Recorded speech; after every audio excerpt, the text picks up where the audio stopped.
Hola a todos, estamos en un nuevo programa de Desconocidos, movidos por una pasión. La idea es llevarle a su casa historias, relatos de personas que se apasionan por algo y que su pasión ha generado entonces cambios o en su propio entorno o en sus propias vidas. Vamos a darle las gracias a HumanNet, nuestro gran auspiciador. HumanNet une talento y trabajo. HumanNet apasionado por encontrar el trabajo idóneo para cada persona. Pueden ver más en HumanNet en su página www.humannet.cl. Agradecer también a Viña Tinajas del Maule, que nos da un rico regalo para cada uno de nuestros invitados, y agradecer también a Club Entremés, con su caja de aperitivos saludable, aproximadamente para unas 4 personas. ¿A quién tenemos de invitado hoy? Hoy día tenemos un programa con un invitado donde vamos a hablar de las emociones que tanto estamos viviendo hoy en día en esta pandemia, las emociones que nos acompañan a lo largo de toda nuestra vida. Lo interesante es que nuestro invitado no es necesariamente un filósofo o no es un psicólogo, es un ingeniero civil. Es un ingeniero civil apasionado por la filosofía, además de apasionado por la guitarra, apasionado por los libros, apasionado por el vuelo, porque además vuela, es piloto. Así que tenemos un gran invitado hoy día para hablar sobre las emociones con una perspectiva un poco diferente. Vamos a presentar a nuestro invitado, Cristian Montero Rex. Hola Cristian, ¿cómo estás? Hola Fran, ¿cómo te va? Muchas gracias por tu invitación. Qué rico Muy bien por acá. Qué rico tenerte aquí. Cristian es ingeniero civil de la Chile, estudió también unos años en Chicago, es empresario, él se denomina empresario tardío porque dice que partió un poco más tarde de lo habitual con sus empresas o con sus emprendimientos de alguna manera, y hoy en día tiene montado o montaron un proyecto, le ponemos, ¿cómo le llamamos a estas sesiones de filosofía de empresarios que están haciendo hoy en día, que se llama Filosofía en Tiempos de Transformación? ¿Qué dirías tú, Cristian, que es? ¿Es un proyecto? ¿Es una invitación? ¿De qué tipo? Porque es una academia digital, ¿eh? Es una academia digital que intenta vincular el mundo de la educación con el mundo de la empresa. ¿Eh? Lo primero que quiero preguntarte o que nos cuentes es un poco de dónde nace esta inquietud por la filosofía y aplicarla en la empresa, porque uno se imagina que alguien que viene del mundo de ingeniería civil mecánico, quizás no se da necesariamente un espacio en su vida para esto. ¿Qué le pasa a Cristian Montero que se mete en esto? Mira, no creas tú de que está ajeno al mundo de la ingeniería lo humanista. De hecho, la escuela de ingeniería, yo recuerdo, estaba llena de músicos, de poetas. La Escuela de Ingeniería de la Universidad de Chile tiene una facultad o una subescuela, digamos, de arte, de humanismo extraordinaria. Yo tuve algunos profesores, personajes nacionales como Nicanor Parra, ¿eh? Tuve la suerte de ser alumno de él, tuve la suerte de ser alumno de Enrique Lin, mi gran poeta, de Felipe Allende, escritor. Por la Escuela de Ingeniería han pasado algunas de las lumbreras intelectuales, humanistas de Chile. ¿Eh? Así que hay un cierto error ahí de que uno cree que son categorías realmente muy disconexas, digamos, muy inconexas. ¿Eh? Y no es así. Ahora, mi padre, profesor entre otras cosas, pintor y profesor de estética del diseño, de la Universidad Católica durante 30 años, un filósofo de la estética. Kant, una de las 3 dimensiones que él analiza, donde propone estructuras y distinciones, tiene que ver con la estética. Entonces, yo veía a mi padre estudiando a Kant, siendo yo niño de 4 o 5 años, o la fenomenología de Husserl. Entonces, yo, claro, abría los ojos y me echaba la curiosidad. ¿Eh? ¿Y de dónde nace, Cristian, esto de la filosofía en tiempos de transformación que están ofreciendo hoy día tú junto a 2 personas más como para el mundo empresarial? Mira, yo creo que tiene que ver con la época del mundo. ¿Ah? Hemos llegado Mira, te lo voy a responder de una manera bien filosófica, porque esto es algo que ya lo decía en 1955 el gran filósofo alemán Martin Heidegger. Él decía que el drama de la época moderna, de nuestra época, es que hay una predominancia absoluta del pensamiento calculante, el pensamiento calculador sobre el pensamiento reflexivo. Y una de las analogías que usa para ilustrar esto es que la gente va a llegar a una época en que va a mirar un río y no va a ver la belleza del río, va a ver solamente los metros cúbicos por segundo que pasan y que se pueden transformar en megawatts de potencia de generación eléctrica. Yo trabajé en la industria eléctrica, así que estoy hablando con conocimiento de causa. Y creo que hemos llegado a esa época, y esa es la época nihilista, es la época en donde todo da un poco lo mismo. Y ese es el drama que nuestras generaciones más adultas están viviendo hoy día con desconcierto, pero es que el mundo en el que estamos se ha ido agotando en su pensamiento puramente calculador. Y por eso creo que es época de volver a traer la reflexión y la filosofía, el pensar de la filosofía, al mundo de la empresa también, que es un mundo que es muy calculante, particularmente en Chile, por la formación educacional que tenemos. Súper. ¿Hace cuánto tiempo que partieron con esto y hasta cuándo dura? Por si alguien quiere mirarlo, me imagino que están grabadas o no, no sé, podemos ponerlo ahí por si a alguien se le interesa. Estamos en una página que se llama filosofiaconcreta.cl. Si ustedes buscan filosofía en YouTube, están los videos de algunas de las clases que ya hemos hecho con Francisco de Lara López, que es un filósofo español entrenado en las mejores universidades de Europa, particularmente en Alemania, y Rodrigo Silva, que es un amigo que siendo ingeniero es un apasionado de la historia de Chile y también de la filosofía. Y esto partió hace muy poco, hace un par de meses atrás, iniciamos el primer ciclo de curso, que ya vamos más o menos en la mitad, quedan 3 semanas de clase, y después vamos a hacer otros cursos, y la verdad es que ha sido notable el interés que ha despertado entre directores, directoras de empresas, ejecutivos, porque hay mucha necesidad, mucha hambre de un pensamiento más rico, más holístico, más de perspectiva, y que conecte con la historia. Lamentablemente, déjame ahondar esto brevemente, la formación universitaria en Chile es una formación muy basada en la tradición.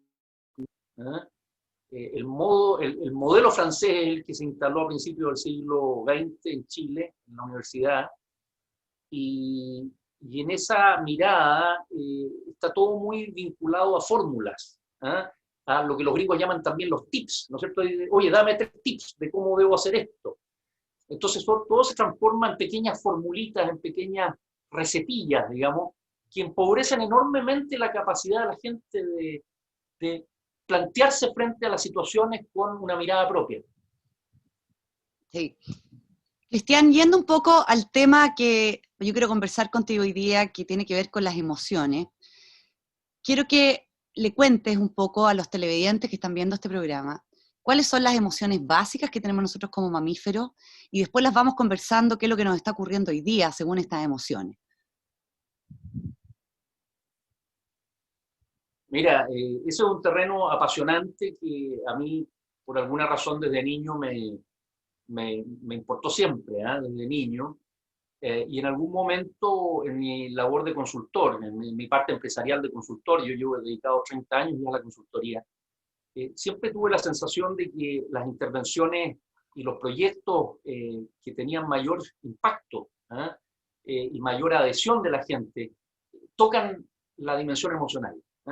Y en toda esa formación que fui yo mismo recorriendo en el mundo de la consultoría, me encontré con personas como Humberto Maturana, ¿no es cierto?, nuestro gran biólogo, filósofo, digo yo, porque no solo biólogo, y siempre digo,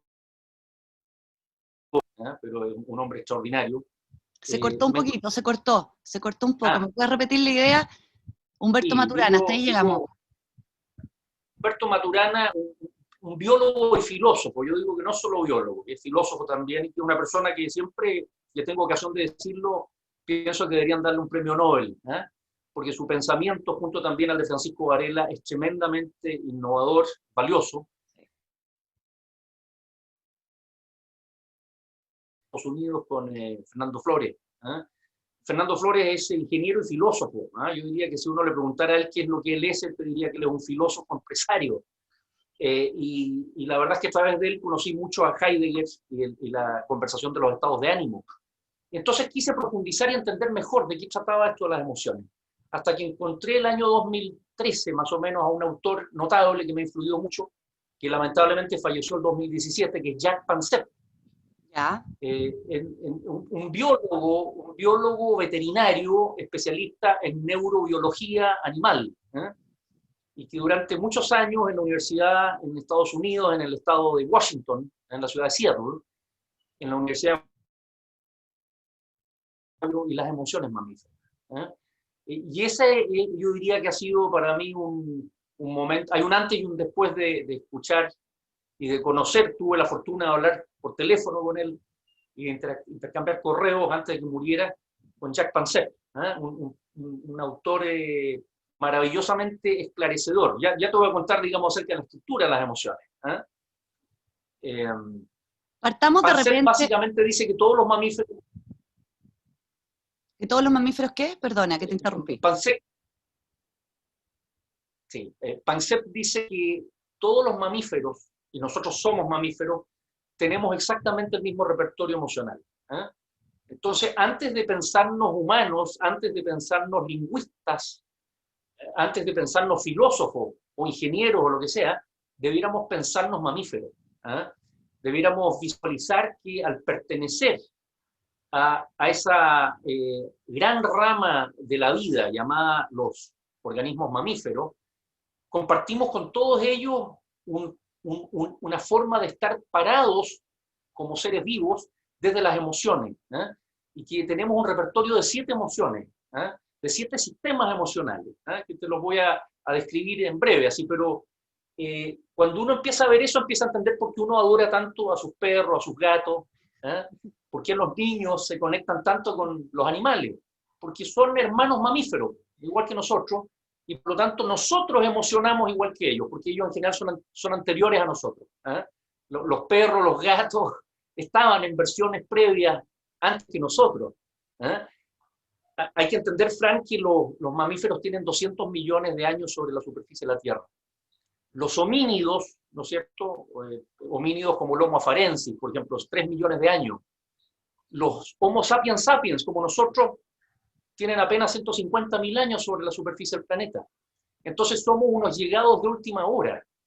Y por lo tanto el lenguaje que aparece hace tal vez 100.000 años atrás es muy tardío, es muy reciente. La capacidad nuestra de articular ideas, de filosofar, de pensar, de hacer planes, es una cosa muy reciente, tiene que ver esencialmente con el neocórtex, pero el córtex, la amígdala, el cerebelo, son todas estructuras neurológicas donde habitan, claro, donde habitan emociones, algunas de ellas incluso de los saurios, ¿no es cierto? La rabia, la ira, por ejemplo, viene de los saurios.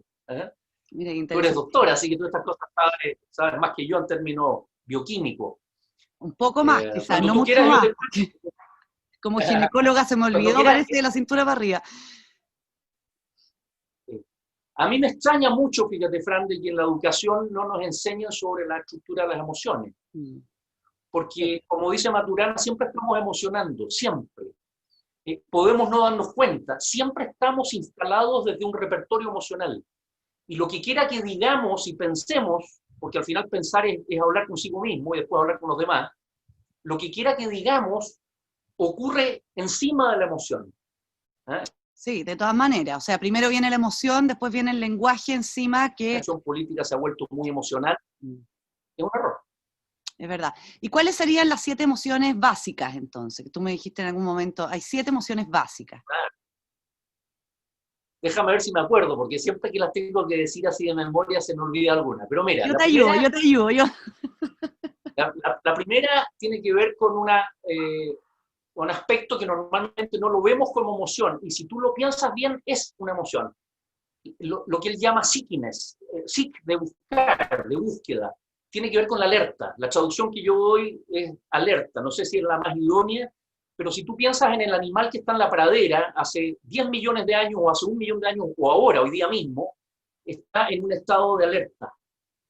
Y esa alerta sostenida tiene que ver con la presencia de ciertos neurotransmisores y la activación de ciertos neuroreceptores.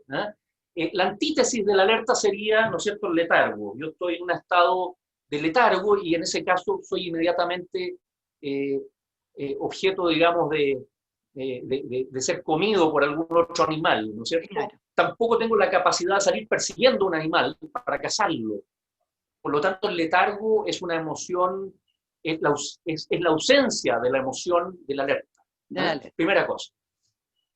Segundo, yo hablaría de la rabia, ¿no? La rabia mamífera es territorial, viene de los saurios.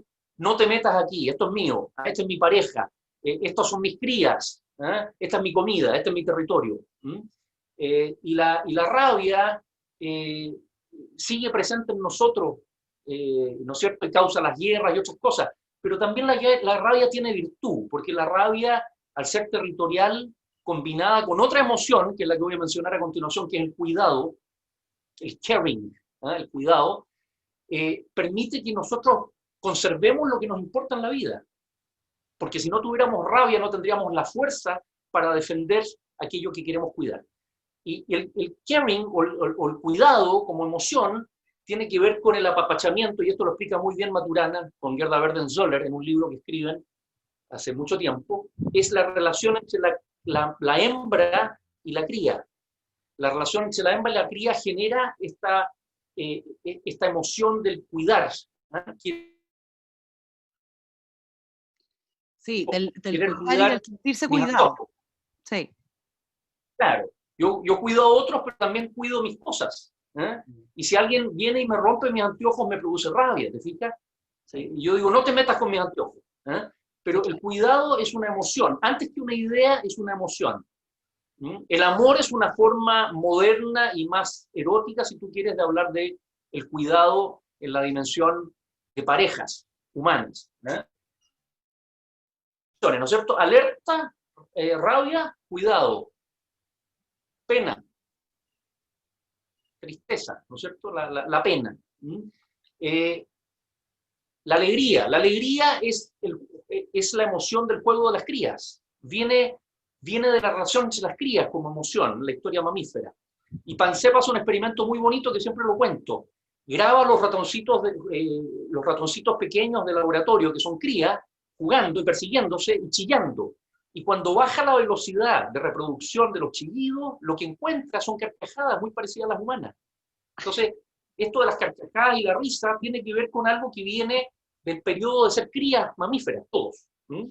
Y por eso la alegría nos hace tan bien, la risa nos hace tan bien. Somos tan adictos a reírnos, ya que haya humoristas y stand-up comedian y qué sé yo. Oye, el deseo es la emoción que nos tiene a todos aquí, que es el deseo de la cópula, que es el deseo del apareamiento. Que nos tiene a todos en este mundo vivo, dices tú. Que nos tiene a todos en este mundo vivo. Por lo tanto, es una emoción fundamental. Y también esa emoción, en su versión, en el deseo por el auto deportivo, el deseo por la linda casa en la playa, el deseo por un cinturón de cuero muy bonito, y por lo tanto, yo siempre digo que en las industrias de lujo, la gente que elabora y vende productos más sofisticados y más caros, están muy conectados con esa emoción. Sí. Ya no sé cuántas emociones llevo, creo que llevo 5. No, te quedé. Alerta, rabia, cuidado, pena, alegría, deseo. Pero te quería comentar una cosa con respecto a la alerta y a la rabia. Fíjate que los seres humanos en general, o a medida que la especie ha ido evolucionando, de a poco ya no ha necesitado defenderse del depredador que lo atacaba. Y antiguamente quizás, si nos vamos como a los inicios, en el fondo de un hombre prehistórico, probablemente ese hombre vivía en alerta continua de que viniera un animal y lo atacara. Y las glándulas suprarrenales, cuando eso ocurre, se aprietan de alguna forma, liberan en forma abundante cortisol, y eso hace que los músculos funcionen más rápido, que exista como una respuesta del organismo como frente a la alerta. Lo interesante es que hoy día la gente con los niveles de estrés que están teniendo quizás no tienen un león encima que se los va a comer, pero las personas tienen altos niveles de estrés, laborales, emocionales, en sus casas, y eso ha hecho que estos niveles de cortisol eh, se mantengan en el tiempo, que no sea solo un pic y que después baje. Y ese mantener en el tiempo, fíjate, se ha asociado a disminución de alguna forma como de la defensa del organismo, de unas células, puntualmente las natural killer, por ejemplo, que son las encargadas de comerse las células malas en el cuerpo. Y hay mucha teoría, yo no soy experta en esto, solo estoy diciendo algunas cosas que escucho muchas veces de amigos psiquiatras, mucha teoría de que este nivel de estrés mantenido entonces ha hecho que el ser humano de alguna forma se pueda defender menos de algunas enfermedades, por ejemplo el cáncer. Porque si es que no tiene ese nivel de natural killer establecido, pudiera en teoría no comerse estas células viejas. Y es bien interesante cómo vivimos la alerta hoy en día. Y lo otro que te quería comentar era de la rabia, sobre todo con lo que estamos viviendo en Chile, con este estallido social que ha ocurrido desde octubre del año pasado, donde se palpa, no sé qué percepción tienes tú, pero se palpa en la población, o se palpó en su minuto, mucha rabia, mucha rabia. Y yo creo que la rabia es un sentimiento útil, como tú bien dices. Muchas veces nos educan diciendo que no está bien sentir rabia, y yo creo que eso es un error, porque es en defensa de algo. Pero te quería preguntar, más allá de terminar de mencionar las emociones, ¿qué piensas tú sobre las emociones actuales que estamos viviendo como chilenos? Con esto de alerta, o con esto de la rabia, o con la pena. Sí. Mira, yo ahí tengo que añadir la dimensión de sobre las emociones, ¿ah? Porque lo que nos pasa, a mi juicio, no es solamente un fenómeno puramente mamífero emocional, es el sustrato, es el bizcocho de la torta, ¿ah? Pero encima del bizcocho de la torta hay una capa de merengue o de crema o de mermelada, ¿no es cierto? Y eso tiene que ver con la dimensión lingüística, que es muy reciente, como hablábamos hace un rato atrás. Y la intersección de estas dos dimensiones, que son las conversaciones con las emociones, generan lo que se llama los estados de ánimo. Martin Heidegger era uno de los primeros filósofos modernos que habla de los estados de ánimo, pero también filósofos como René Descartes o David Hume escribieron largos tratados sobre de ánimo y las emociones, dentro de lo que denominaban las pasiones humanas. Y respondiendo a tu pregunta, hay elementos culturales propios de la cultura chilena. La cultura chilena, como todas las culturas, tiene instaladas ciertas conversaciones que son contagiosas, que desde niños las solemos oír y tendemos a repetirlas como una música. Esto es lo mismo, digo yo, que escuchar melodías y que tú las tienes grabadas en la cabeza y cuando estás haciendo algún trabajo te pones a silbar en tu mente la melodía. Si tú te subes a un ascensor en Chile, cuando estábamos, ¿no es cierto?, no en cuarentena, era habitual siempre toparse con un par de personas arriba del ascensor teniendo una conversación en donde se están quejando de algo, o le está diciendo una persona a la otra, por ejemplo, oye, no, tú tenés que, no podís aguantarle tú esa cuestión. No, que tú no podés trabajar hasta esa hora. En Chile tenemos mucha adicción a las conversaciones de resentimiento y de resignación. Resignación tiene que ver con, no, si eso no va a funcionar. ¿Por qué? Porque somos chilenos. No, eso aquí no resulta esa cuestión. Ya la hemos tratado otras veces. No. Yo, igual que mucha gente que nos está escuchando, he tenido la fortuna de vivir largos años en otros países. De niño viví en Colombia, viví en Brasil, he vivido en México, en Estados Unidos, en España. Y me he podido dar cuenta de que en diferentes países muchas de estas conversaciones casi no están presentes. La cultura chilena combina la presencia significativa de la emoción mamífera del miedo y de la rabia con estas conversaciones de resentimiento y resignación. Y eso hace que sea particularmente volátil el clima social chileno, en un contexto moderno como el que estamos viviendo todos los países en el mundo, porque evidentemente que esta crisis existencial, esta cosa nihilista está ocurriendo en todo el mundo, y está todo el mundo muy quisquilloso, está todo el mundo muy puntilloso, muy sensible. Pero pero en el caso de la cultura chilena, eso está exacerbado por esta presencia muy a flor de piel de la rabia y de la pena. El miedo también. Esa era la emoción que faltaba, el No tanto miedo. tiempo. Sí, el miedo. El miedo es la emoción principal en la cultura chilena. ¿Sí? ¿Tú dirías que es la Por un principal? lado, claro, seguro. Mira, esto lo mencionaba de alguna manera incluso Encina, el historiador de principios del siglo XX. La cultura chilena es hija de una confrontación, del choque de dos placas tectónicas, ¿no es cierto? El mundo de los conquistadores españoles, y como le decía Felipe II a alguien, le decía: Chile devora a mis mejores guzmanes. Los guzmanes venían de Guzmán, sus mejores soldados. Los soldados que habían vencido en las guerras de los tercios españoles en el sur de Italia, en las zonas de Aucha, etcétera, llegaron a Chile y se los devoraron. Entonces, lo que nosotros tenemos en Chile, y deberíamos de alguna manera cultivar cierto aprecio y orgullo por eso, no solo una mirada cortoplacista puramente política, y es que los únicos indígenas en el mundo que fueron capaces de detener al ejército más poderoso del mundo y a los mejores soldados de la época del Renacimiento fueron los mapuches. Y ahí todavía están en la misma 500 años después, o 450 años después. Con esto no estoy haciendo ninguna apología de nada, ni en un sentido ni en otro. Lo que quiero decir es que si uno mira el fenómeno de una manera cultural histórica, ve otras dimensiones y se da cuenta de que el pueblo mapuche tiene ciertas virtudes extraordinarias. Gastón Soulet exalta mucho también la cosmología y la filosofía mapuche, que es una parte que nosotros en general, los huincas, no hemos apreciado nunca, salvo gente muy excepcional. Yo, tras de mi padre, tuve la fortuna que, como él hacía clases en la universidad sobre estética y sobre arte precolombino, él ya era un estudioso de la cultura mapuche en los años 70. Y la verdad es que tenemos una historia de miedo por confrontaciones guerreras de 350 años, que hoy día vuelven a aflorar de otra manera, ¿no es cierto?, con la CAM y otras situaciones, con toda una serie de ribetes terribles, pero eso está presente.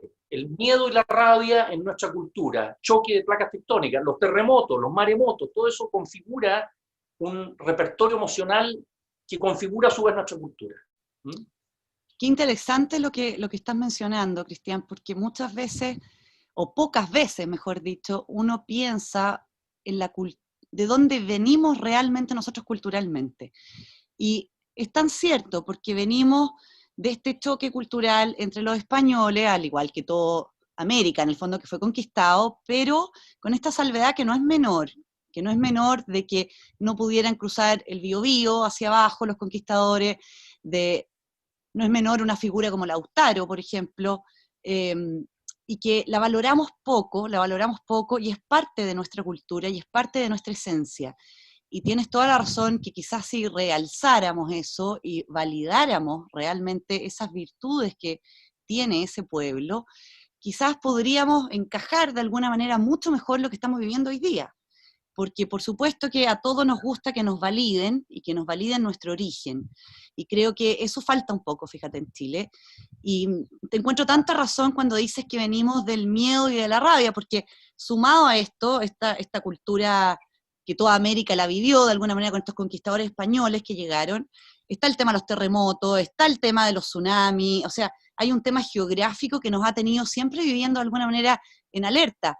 Viene un pequeño temblor y lo primero que pensamos es, ¿qué se viene ahora? ¿Se viene un terremoto o esto va a durar 2 minutos más? Incluso después del pequeño temblor quedamos con la sensación como de quizás venga otro, porque siempre viene otro después. Entonces, esa sensación de alerta, yo creo que tú la describes muy bien, en el fondo, o la relacionas muy bien con lo que estamos viviendo hoy día, los chilenos, con lo que vivimos el 18 de octubre, lo que nos generó como chilenos la vivencia del 18 de octubre, porque más allá de la experiencia previa, también media traumática, que tuvieron generaciones que vivieron el golpe militar del 73, y que ya con el solo hecho de mirar a los militares en la calle ya les vino como un estrés postraumático, digamos, más allá de esa experiencia, estas son experiencias traumáticas, vivenciales, culturales, que pareciera ser que se nos olvida, que las venimos viviendo hace muchos años, y que la fuerza que tiene el pueblo chileno de levantarse es una cosa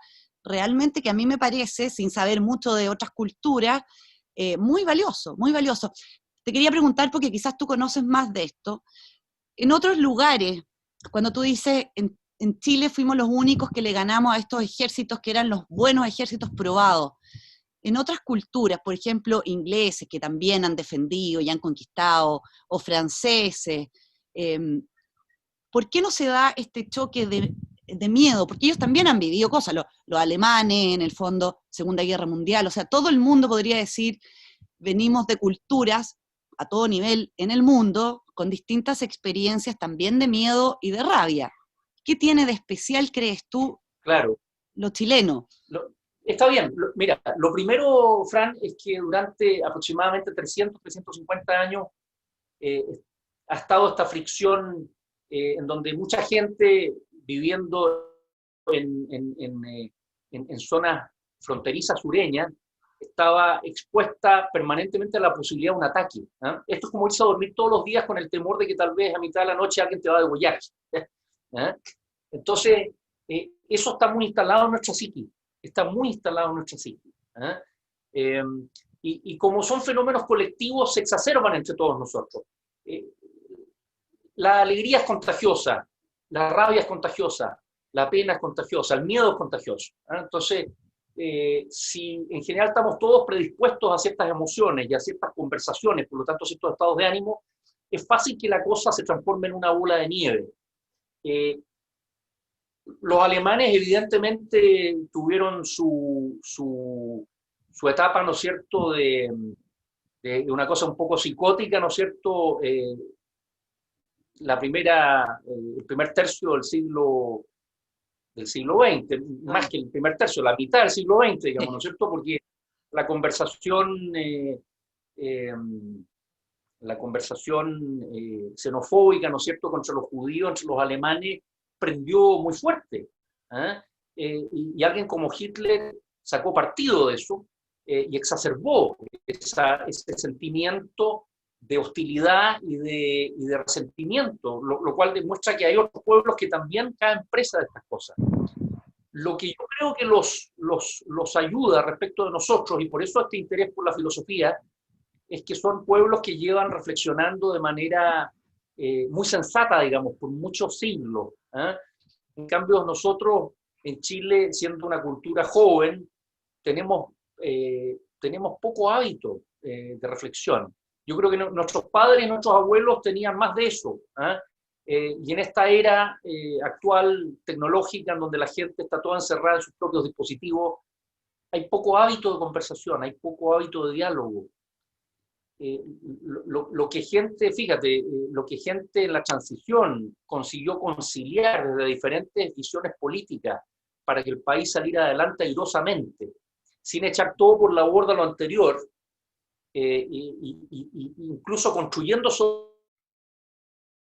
un ejemplo extraordinario de una capacidad reflexiva y de sensatez emocional de los Ricardo Benninger, de los Alejandro Foxley, de los Patricio Elwin y de mucha otra gente de la derecha también. ¿Te fijas?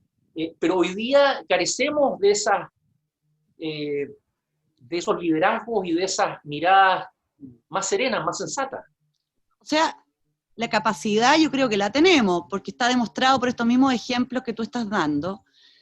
Algo pasa hoy que no la estamos usando, quizás. Claro, claro. Sí. Cristian, te quiero agradecer tu tiempo. Se nos va el programa, la verdad es que tiene un tiempo limitado. ¿Pasó volando? Sí, pasó volando, ¿viste? Es muy entretenido conversar contigo. Muchas, muchas gracias. De verdad quiero realzar lo que estás haciendo tú con estos dos personas más, ¿no es cierto? Francisco López, ¿me dijiste que se llamaba? Francisco, ¿cuánto se llama? ¿Tu compañero y Rodrigo Silva? Francisco Francisco de Lara López y Eso. Rodrigo Silva Alfaro. Quiero realzar lo que han hecho con todas estas sesiones de filosofía dentro del mundo empresarial. Yo creo que al mundo empresarial, sin pertenecer a él, mirándolo desde afuera, con toda la ignorancia que eso implica, siempre le hace bien tener una visión un poco más humanista, así como nos hace bien a todas las profesiones en realidad. Así que muchas felicitaciones por lo que han logrado en eso. Muchas gracias por tu tiempo, que te vaya increíble en todos tus emprendimientos. Encuentro maravilloso todos los emprendimientos que tienes, no nos vamos a poner a mencionar aquí, pero para mí fue una sorpresa que tú me dijeras que te considerabas un emprendedor tardío porque habías partido a los 40 años, porque hoy generalmente parte la gente a los 24, 25. Así que quizás si alguien está viendo el programa y tiene 40 años y cree que todavía se puede, yo creo que se puede. Quiero que le mandes un mensaje a los emprendedores, Cristian, por lo mismo. Sí, yo fui durante 9 años ejecutivo del Grupo Nersi, que hoy día se llama Enel, ¿no es cierto? Porque fue adquirido por el primero de España, Endesa España, y luego por Enel de Italia. Y durante 9 años fui un empleado y ejecutivo entusiasta, digamos, haciendo cosas, tratando de hacer cosas emprendedoras dentro de ese grupo, pero en algún momento tomé la decisión absolutamente voluntaria de salir a la fría y ventosa pradera a ver cómo podía arreglármela por mis propias pistolas. Y a Dios gracias la cosa ha ido razonablemente bien. Uno aprende muchas cosas emprendiendo. Y fui tardío porque esta decisión la tomé a los 89 años. Hoy día tengo 53. Entonces, llevo ya casi 15 años emprendiendo. Y es fascinante. Levantarse todos los días con esa sensación de alerta, de cierto temor, pero también de alegría. El emprender produce muchos momentos de alegría. Eso es fantástico. Así que se puede, yo creo que es parte del futuro más rico, más interesante, más multicolor, más diverso, el que la gente emprenda. Yo creo que los millennials vienen bastante bien cableados para eso. Qué bueno, qué bueno, qué bueno. Ya, Cristian, muchas gracias por estar con nosotros y nosotros nos vemos en otro programa de Desconocidos, movidos por una pasión. Agradecer a nuestro gran auspiciador, HumanNet, que une talento y trabajo, apasionado por encontrar trabajo idóneo para la persona adecuada. En esta pandemia, en esta situación en que mucha gente está buscando trabajo, métase a HumanNet.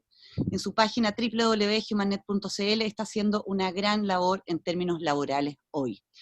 Agradecer también a Viña Tinajas del Maule, que nos da un rico regalo para cada uno de nuestros invitados, y agradecer a Club Entremés, con una rica caja de aperitivo saludable, maravilloso, para 4 personas, fantástico. Pueden meterse en su página web también, clubentremés.cl, y hacerse socio.